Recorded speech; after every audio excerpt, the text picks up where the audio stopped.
La deuxième question, ici, je vais réunir cette deuxième question, plusieurs choses dans cette deuxième question. D'accord? Donc, concernant la deuxième question, on m'a parlé du piercing dans le nez. Donc, bien que ces questions n'aient pas un rapport direct avec les cours précédents, mais à la kulli hal, plusieurs fois, ils ont été reposés ces questions, peut-être par la même personne. Donc, je vais tenter d'y répondre de façon brève, incha'Allah ta'ala. Le piercing dans le nez, l'inteinture pour les femmes, teinture des cheveux, teinture de la couleur noire, et le fait de s'épiler ce qu'il y a entre les sourcils, et le fait aussi, donc on demande, est-ce que c'est autorisé ou pas, aussi de laisser, et je n'ai pas trop bien compris la question, mais à la kulli hal, on va tenter de répondre d'après ce que j'ai compris, de laisser pousser des ongles, d'accord, ou mettre de faux ongles. Et on a mentionné une certaine façon, à la kulli hal, je ne connais pas trop, mais on va revenir rapidement, incha'Allah ta'ala. Donc concernant le piercing au nez, est-ce que c'est toléré ou pas? Ici, il y a plusieurs règles qui interviennent ici dans Usul al-Fiqh et dans le Fiqh, et parmi ces règles-là, al-aslu fil ibadat al-man', comme on l'avait vu. D'accord? Tout ce qui concerne les actes d'adoration, eh bien, la règle de base, le principe de base, c'est quoi? C'est l'interdiction, c'est la retenue. On s'abstient avant qu'il y ait une preuve du Coran et de la Sunna pour pouvoir accomplir n'importe quel acte d'adoration. Wal-aslu fil ashya al-ibaha.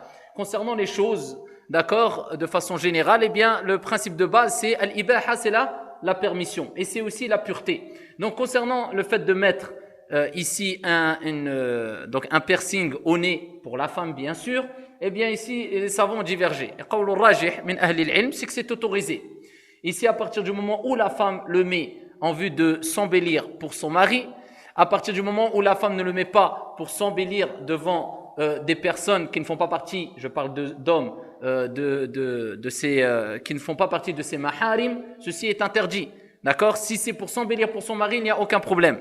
Si elle le met simplement quand elle est chez elle ou en face d'autres sœurs, ou bien pour son mari ici, et elle ne le met pas en face de personnes ici ou d'hommes qui ne font pas partie de ses maharim, il n'y a pas de problème, incha'Allah ta'ala. Ça veut dire que la sœur qui sort et qui ne porte pas le sitar par exemple, eh bien ici elle n'a pas le droit de mettre ce piercing dans son nez, car ça rentre dans l'embellissement. Et ici, tout ce qui peut embellir la femme quand elle sort de chez elle, eh bien, ceci est prohibé en islam. Et c'est pour ça le prophète alayhi salatu wassalam, il dit, كما جاء في الصحيح إذا خرجت المرأة أو كما قال عليه الصلاة والسلام من بيتها استشرفها الشيطان. Quand la femme sort de chez elle, shaitan ici, dans le sens, la pousse et fait tout et met tout en œuvre pour qu'elle puisse attirer l'attention. Et tout ce qui peut attirer l'attention, eh bien, la femme doit le délaisser quand elle sort de chez elle. Amma chez elle, s'embellir, se parer pour son mari, mettre du parfum, ila akhiri, non seulement c'est permis, mais c'est une chose demandée. Et jusqu'à ce qu'Allah Jalla wa Ala dit dans le Coran al-Karim, et là il parle même pas de la vision, mais il parle simplement du son. Il dit وَلَا يَضْرِبْنَ بِأَرْجُلِهِنَّ لِيُعْلَمَ مَا يُخْفِينَ مِنْ زِينَتِهِنَّ, et qu'il ne frappe pas avec leurs pieds de sorte que l'on sache ce qu'elles cachent comme parure. À l'époque de l'Jahiliya, du paganisme, c'était une pratique habituelle chez les femmes. Ils marchaient, et ici ils frappaient des pieds, ou ils marchaient d'une façon un peu intense, ici pour que les gens entendent la parure qu'ils cachaient. Ils avaient l'habitude de mettre des sortes de bracelets, ou comment on va appeler ça, des sortes de bracelets, de chevilles ou autres. Donc, à la kulli hal, ils se paraient au niveau des chevilles en mettant des sortes de bracelets et autres. Et ici, quand ils marchaient, ça faisait du bruit. Et ça a attiré ici l'intention ici des gens. Donc, Allah Azza wa Jalla, il a interdit cela. Alors, que dire de la vision? Donc, ceci est interdit. Mais la règle de base ici, c'est que c'est autorisé à partir du moment où on respecte ce que j'ai dit précédemment. Pourquoi? Parce que ce n'est pas une chose qui est typique des non-musulmans. Mais comme on dit les savants, c'est une chose qui est répandue même dans certains pays musulmans. Donc, et ceci est une pratique effectuée même par certaines musulmanes. À partir du moment où, bien sûr, et la règle est toujours la même, concernant ces questions qui se ressemblent, comme on va le voir, il ne faut pas, et al-umur bi maqasidiha, ça c'est une règle ici tirée de plusieurs textes. Parmi ces textes, innamal a'malu bin niyyat, les actions ne valent que par leur intention. À partir du moment où l'intention n'est pas de vouloir ressembler ici à des pratiques ou à des femmes qui pratiquent ces choses-là ou qui portent cette parure-là, d'accord, et qui sont connus pour leur perversité, d'accord, mais c'est simplement pour s'embellir pour son mari et sans vouloir ressembler à des femmes connues pour leur perversité ou leur mal, etc., ou leur égarement. À ce moment-là, il n'y a pas de mal, incha'Allah ta'ala. Ça, c'est de façon brève et résumée concernant le piercing. Concernant ici les ongles, donc peut-on faire les ongles en gel pas long? Donc si quelqu'un connaît ça, les ongles en gel pas long, des ongles en gel, je ne connais pas moi. Ala kulli hal, pas long, moi ce que j'ai l'habitude d'entendre c'est que c'est des faux ongles. Certaines femmes mettent des faux ongles. Donc ala kulli hal, ces faux ongles là sont mis en général et donc ça donne un effet d'ongles qui sont assez longs, d'accord, et quelquefois c'est des faux ongles embellis, ila akhiri. Donc ceci est une chose illicite pour plusieurs raisons. Parce que déjà le prophète alayhi salatu wassalam, quand il parle de la fitra, d'accord, ce qu'on appelle par la fitra la nature saine qui désigne l'islam aussi. Donc la fitra, la nature saine, et ce qui fait partie de la nature saine, c'est le fait de respecter certaines choses. Ces choses-là ont été citées dans plusieurs hadiths, dont 2 hadiths très connus. Un hadith où le prophète alayhi salatu wassalam a mentionné 5 choses qui font partie de la fitra, et un autre hadith où le prophète alayhi salatu wassalam en a mentionné 10. Parmi ces choses-là qui font partie de la fitra, le prophète alayhi afdalus salatu wassalam a rappelé que c'était, donc il y avait le fait, la circoncision, le fait de couper les poils du bas du ventre autour du pubis, le fait de couper les poils dessous ses aisselles, tout ceci vous le savez, ça fait partie de la fitra, de tailler ses moustaches, dans la version où il est rapporté les 10 choses qui font partie de la fitra, c'est de laisser pousser sa barbe, de diminuer les moustaches, tout ceci fait partie de la fitra. Et parmi ces choses qui font partie de la fitra, c'est de couper ses ongles aussi. D'accord, c'est de couper ses ongles. Et dans une version, le prophète alayhi sallam a rappelé qu'il ne fallait pas, il a mis une date limite qui est de 40 jours. D'accord, 40 jours. C'est-à-dire qu'on peut le faire comme on veut. Toutes les semaines, tous les 5 jours, tous les 2 semaines, tous les 3 semaines, mais il y a une date limite, 40 jours. Tu ne dois pas délaisser ou laisser passer 40 jours, d'accord, alors que tu n'as pas, par exemple, coupé tes ongles. Tu ne dois pas laisser passer 40 jours alors que tu n'as pas diminué ou coupé les poils sous tes aisselles. Tu ne dois pas laisser passer 40 jours alors que tu n'as pas coupé les poils en bas de ton ventre autour du pubis. Et ceci est valable pour l'homme comme pour la femme. Ila akhiri. D'accord? Donc, ceci fait partie de la fitra. Alors, ici, le fait de laisser ou de mettre des faux ongles, d'accord, qui sont d'une taille assez longue, déjà, ça va à l'encontre de ce qui est souhaité d'après ces hadiths-là, par le prophète alayhi salatu wassalam, par le législateur, par cette noble religion, et ça va à l'encontre de la fitra, d'accord, et des choses qui font partie de la fitra. Donc nous disons déjà par rapport à ça, ici c'est une chose prohibée. De plus ici, le fait d'embellir ces ongles avec ces choses-là, eh bien ici c'est un gaspillage, c'est pas une chose nécessaire, et ça rentre dans l'israf, parce que ça, en plus pour dire que ça embellit, bon après chacun ses goûts, mais bon, donc voilà, les savants ils disent que ça fait quand même partie d'un gaspillage parce que c'est pas une chose indispensable pour que la femme s'embellisse, et il y a beaucoup plus de moyens et d'autres moyens ici pour que la femme puisse s'embellir d'une autre façon. De plus, ici les faux ongles, vous savez que si ça couvre, je ne sais pas exactement comment ils sont faits, et surtout cette chose qui a été mentionnée en gel ou autre, hein, mais à la kulli hal, si c'est posé sur des ongles, sur des ongles, on sait très bien que les ablutions ne sont acceptées que si l'eau touche, ici mubasharatan, directement la peau, et donc quand on parle des ongles, les ongles. Donc si on met quelque chose qui va faire obstacle entre l'eau et l'ongle, eh bien les ablutions ne sont pas complètes. Donc ici il y a beaucoup de choses qui font que, et beaucoup de raisons qui font que c'est une chose à délaisser, c'est le moins qu'on puisse dire. C'est une chose à délaisser, c'est le moins qu'on puisse dire. Wallahu ta'ala a'lam wa ahkam. Concernant l'épilation, d'accord, s'épiler, et la sœur donc elle dit, je dis bien s'épiler entre les sourcils, d'accord. Donc l'épilation, et ensuite elle mentionne la teinture. L'épilation, le prophète alayhi salatu wassalam, il rappelle, là, il est relaté dans le hadith authentique, la'ana Rasulullah alayhi salatu wassalam, an-namisah wal-mutanammisah. C'est un hadith connu, et d'autres. Le prophète alayhi salatu wassalam, il a maudit, ici, il a rappelé qu'ils étaient maudites, donc ils sortent de la miséricorde d'Allah subhanahu wa ta'ala. Une catégorie de personnes, et particulièrement ici, ce qui nous intéresse, c'est qui? An-namisah wal-mutanammisah. An-namisah, quand on parle de nams, c'est le fait de s'épiler, d'accord? Donc ici, an-namisa, c'est celle qui épile. Et al-mutanammisa, c'est celle qu'on a épilée, d'accord, qui a réclamé cette épilation. Et on parle de sourcils. Donc celle qui épile les sourcils et celle qui se fait épiler les sourcils, kama ja'a fi sahih, eh bien ici ils sont maudites, wal'iyadhu billah.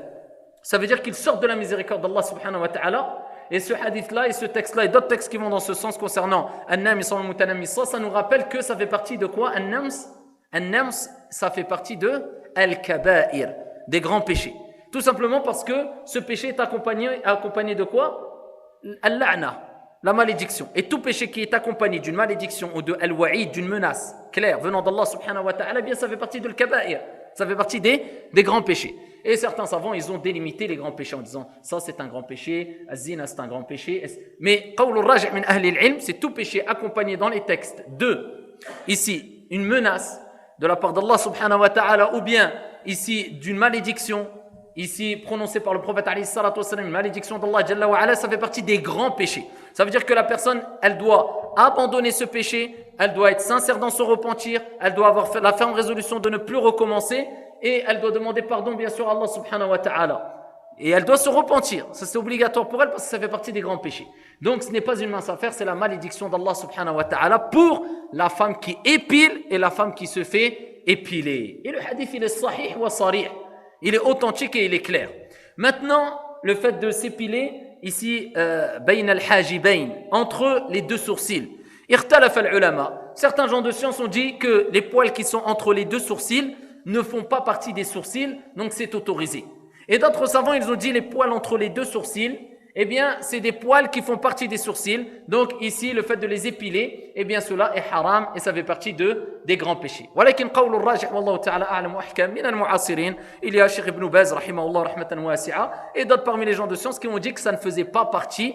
Ici, c'est la parole prépondérante des sourcils. Car les sourcils, ils sont clairs, ils sont connus, ils ont une place bien définie. Et les poils qu'il y a entre les deux sourcils ne poussent pas de la même manière. Et en plus de cela, c'est une autre partie du corps, un autre endroit spécifique du corps. Entre les deux sourcils, les poils qui poussent ne font pas partie des sourcils. Donc à ce moment-là, nous disons, s'il y a un besoin de les tirer, ça ne sert à rien de les tirer s'il n'y a pas de besoin. S'il y a un besoin, c'est-à-dire ils sont visibles, eh bien à ce moment-là, il n'y a pas de mal à la femme de les tirer, les poils entre les deux sourcils. Amma les poils des sourcils, les savants, et la parole des savants est très connue, c'est strictement interdit, sauf si bien sûr ça sort du normal. C'est-à-dire ce qui est connu chez les gens de façon normale, ça sort du normal. Quelqu'un va voir, c'est-à-dire une sœur va voir la situation de cette sœur-là, elle va dire, ici, elle va voir qu'il y a une situation anormale. D'accord? C'est-à-dire que ses sourcils poussent, ou les poils de ses sourcils, par exemple, poussent tellement que, ici, ils commencent à tomber un peu sur ses yeux ou autre. C'est vraiment une situation anormale, c'est exagéré. Donc, à ce moment-là, il n'y a pas de mal de, ici, diminuer l'épaisseur des sourcils. Mais amma, sans raison valable, et la règle de base, bien sûr, c'est que c'est strictement interdit, et plus que cela, ça fait partie de al-kaba'ir, les grands péchés. Et maintenant, la dernière question qui revient aussi souvent, et on les englobe dans la même question si on veut. Ici, c'est la teinture. Donc, la teinture des cheveux pour les femmes et pour les hommes. Ala kulli hal, ici, la teinture des cheveux, nous avons dit précédemment la règle. Al-aslu fil ashya al-ibaha. Principe de base dans les choses, c'est al-ibaha, c'est la permission. Clair? Donc, ici, concernant la teinture des cheveux, on sait qu'à l'époque du prophète, alayhi afdalus salatu wa salam, même les sahaba, même les sahabiyat, ils utilisaient des types de produits qui apportait une certaine teinture, une certaine couleur aux cheveux. D'accord? Donc, à ce moment-là, nous disons qu'il n'y a aucun mal, comme les savants disent. À partir du moment, comme on a dit précédemment, et c'est la même chose concernant le piercing pour le nez, parce que j'ai dit le nez, les oreilles, le nez, hein? D'accord? Donc, c'est la même chose. À partir du moment où l'intention n'est pas d'imiter, de ressembler à des femmes qui utilisent ce type de teinture, le but de la sœur, ce n'est pas de faire cette teinture-là pour ressembler à une femme connue pour sa perversité, et cette femme-là a fait ou a utilisé ce type de couleur, ce type de teinture. Non, elle le fait parce que c'est une chose à la base permise, et que c'est connu chez les musulmanes comme chez les non-musulmanes, et que ça lui plaît, et le but c'est de plaire surtout à son mari. D'accord? Amma, pour le faire, bien sûr, on n'en parle pas. Pour plaire ou pour attirer ici d'autres personnes parmi les hommes qui ne font pas partie de ces maharim, ceci est strictement interdit. Et encore plus si la femme ne met pas le hijab shara'i, bien sûr. Donc nous disons, ça c'est la femme qui veut s'embellir par exemple pour son mari. Il n'y a aucun mal de le faire. Maintenant, il nous reste ici la teinture noire. Et les savants, ils ont divergé. La teinture noire, ici il y a un texte rapporté par l'imam Ahmad, rahimahullah ta'ala, dans une version rapportée par Muslim selon Jabir ibn Abdillah radiyallahu ta'ala anhu wa arda. Dans un hadith rapporté par l'imam Ahmad, le prophète Ali afdalus salati wa taslim, il a vu Abu Quhafa, le père ici de Abu Bakr. Donc ici qui avait des cheveux blancs. Et le prophète Ali salatu wa salam, il a dit ghayyiru hadha. D'accord? Ici il a dit changez cela. C'est-à-dire ici la couleur des cheveux blancs, ici, et il a dit, le prophète alayhi salatu wassalam, mais délaissez ici le noir, la couleur noire. Donc, dans ce texte-là, on voit que le prophète alayhi salatu wassalam est dans une version qui va dans le même sens, dans le hadith rapporté par Muslim aussi, ici, que le prophète alayhi salatu wassalam, il a autorisé, d'accord, de teindre ses cheveux, mais ici, il a défendu d'utiliser la couleur noire. Donc, les savants, ils ont divergé ici. Est-ce que ce hadith concerne simplement les hommes? Est-ce que ce hadith est une interdiction formelle? Ou est-ce que ça indique al-karaha, l'acte détestable? Et qawl al-raji' wallahu ta'ala a'lam wa ahkam, wa 'inda al-jumhur, c'est que c'est détestable et ce n'est pas haram. Et ça concerne les hommes comme les femmes. Mais certains savants, ils ont dit, comme l'imam Nawawi rahimahullah ta'ala wa ghayru min ahli al-ilm, c'est ici al-karaha makruh, ici une forte, c'est un jugement qui montre l'acte qui est fortement détestable, qui tend vers l'interdit. Certains savants, ils ont dit c'est haram, comme Cheikh al-Uthaymi rahimahullah ta'ala min al-mu'asirin. Et Inda al-Jumhur, ils disent c'est déconseillé, fortement déconseillé. Pourquoi? Parce qu'ils disent dans le texte qu'on a cité, ou les deux textes qu'on a cités, où le prophète alayhi salam, il a dit de délaisser, d'abandonner, d'éviter ici le noir, il a d'abord recommandé ici de changer cette couleur-là. Et quand il a dit Ghayyiru, c'est un ordre du prophète alayhi salatu wassalam. Mais on sait qu'on comprend de cet ordre-là que c'est une recommandation. Parce que le prophète, il n'a pas ordonné aux gens, dans le sens que si tu ne le fais pas, tu as désobéi au prophète alayhi salatu wassalam, tu es athim, de changer la couleur de leurs cheveux blancs. D'accord? Mais ici, c'est une recommandation. De même, ça veut dire que l'interdiction d'utiliser le noir, ça reste pas dans l'interdiction formelle. Mais c'est simplement... Comme l'ordre de le changer, c'est recommandé, eh bien ça suit le jugement. L'interdiction d'utiliser le noir, ici ce n'est pas une interdiction formelle, mais ça reste dans le même sens, c'est-à-dire c'est à éviter au maximum. D'accord? Et certains gens de science ont dit ça c'est spécifique aux hommes. Parce que le prophète alayhi salam, il a dit à Abi Quhafa, et ça les textes montrent que c'est spécifique aux hommes. C'est que les hommes qui n'ont pas le droit de faire de la teinture noire. Et d'autres même ont été plus loin en disant, celui qui veut teindre ses cheveux en noir, il faut qu'il ait une raison. C'est-à-dire qu'il est âgé et il a des cheveux blancs et à ce moment-là, il veut les teindre. Sinon, sans raison, c'est à délaisser. Car ici, c'est un embellissement où il n'y a pas de raison et ceux qui s'embellissent, à la base, c'est les femmes. C'est-à-dire de cette sorte-là, en teignant ses cheveux, etc. Ala kulli hal, 'inda al-jumhur, c'est fortement déconseillé pour les hommes et pour les femmes. Donc, il faut l'abandonner le noir. Amma d'autres couleurs, ici, à partir du moment où ça ne rentre pas dans man tashabbaha biqawmin fahuwa minhum, ici parce que ce n'est pas spécifique à des non-musulmans, ou alors un acte n'est pas spécifique aux non-musulmans, ils n'en font pas un acte d'adoration, ila akhiri, il n'y a pas de mal. Et ça, c'est la parole d'Al-Jumhur. Wallahu ta'ala a'lam wa ahkam.